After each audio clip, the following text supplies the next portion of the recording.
ఏపీలో మరో పరువు హత్య జరిగింది. కుమార్తె చౌడేశ్వరి తక్కువ కులం వాడిని పెళ్లి చేసుకుందనే కోపంతో తండ్రి చంద్రశీను ఆమెను అంతమొందించాడు. తన పరువును కాపాడుకునేందుకే ఈ హత్య చేశానని ఒప్పుకున్నాడు. ఈ హత్యకు ఓ పోలీసు అధికారి సహకారం అందించాడనే అనుమానాలు ఉన్నాయి. అందులోనూ సరిగ్గా ఘటన జరిగిన రోజు ఆ అధికారి సెలవులో ఉండడంతో అనుమానాలు మరింత బలపడుతుంది. ఇలాంటి పరువు హత్యలు కొత్తేమీ కాదు. ఇది చివరిది అస్సలు కాదు. మరి ఈ ఆధునిక కాలంలో ఇవన్నీ అవసరమా అనే విషయాలు ఇప్పుడు చూద్దాం.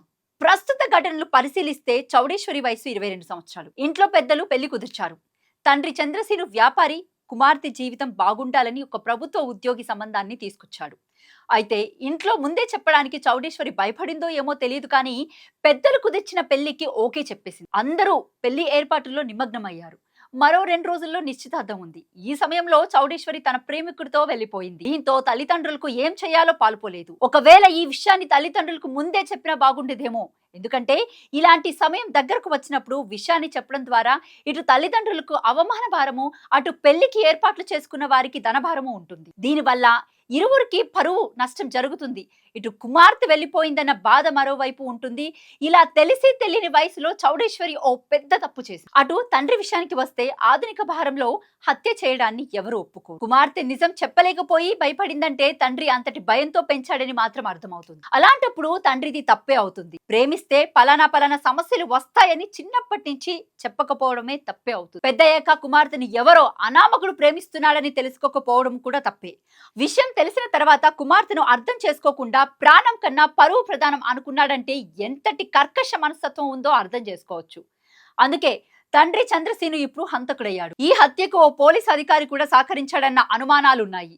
నిశ్చితార్థానికి 2 రోజుల ముందు వెళ్లిపోయిన చౌడేశ్వరి నరసరావుపేట మండలం పెదతూర్క పాలానికి చెందిన కాజా సాయంతో నరసరావుపేటలో ఓ ఇల్లు అద్దెకు తీసుకుని కాజాను నరసరావుపేట రూరల్ పోలీసులు పట్టుకొని విచారించగా కొత్త జంట ఆచూకీ చెప్పాడు. మాచర్ల పోలీసులు వారిద్దరిని తీసుకెళ్లారు. తాను మేజర్నని నాగరాజుతోనే ఉంటానని చౌడేశ్వరి చెప్పిన ఆ అధికారి మాత్రం ఆమెను తల్లిదండ్రులకు అప్పగించారు. ఇలా అప్పగించడం సబబేనా?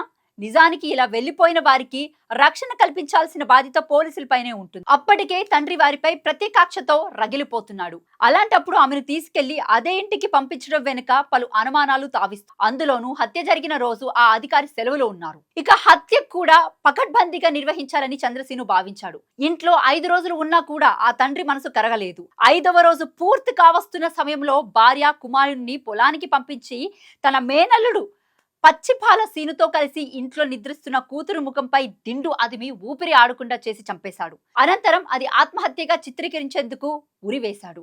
అయితే పోస్ట్ మార్టం నివేదికలో అది హత్యేనని తేల్చడంతో పోలీసులు తమదైన శైలిలో విచారించగా పరువు కోసమే చంపేశానని నిందితుడు చంద్రశీను నేరాన్ని అంగీకరించారు. జిల్లా అదనపు ఎస్పీ సంతోష్ ఈ కేసును పర్యవేక్షిస్తున్నారు.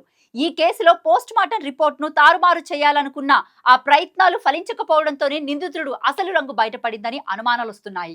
మొత్తంగా చూసుకుంటే ఒకరినొకరు అర్థం చేసుకుంటే తమ స్వార్థం చూసుకోవడం వల్ల ఇన్ని కుటుంబాల్లో విషాదం నింపింది. తల్లిదండ్రులను అర్థం చేసుకోలేని కుమార్తె, ప్రియురాలి కోసం ప్రేమను త్యాగం చేయలేని ప్రియుడు, కుమార్తె ఇష్టాలను లెక్క చేయకపోవడంతో పెళ్లి కుదిర్చిన తల్లి, డబ్బు స్వార్థం చూసుకుని హత్యకు సహకరించిన పోలీస్ అధికారి స్వార్థపూరిత ఆలోచనల వల్ల ఇందులో ఏ ప్రమేయం లేని పెళ్లి కొడుకు భవిష్యత్తు అంతా నాశనమయ్యాయి. అందుకే ఇప్పటి నుంచైనా వెనక ముందు ఆలోచనలు చేస్తే ఏదైనా నిర్ణయం తీసుకోండి.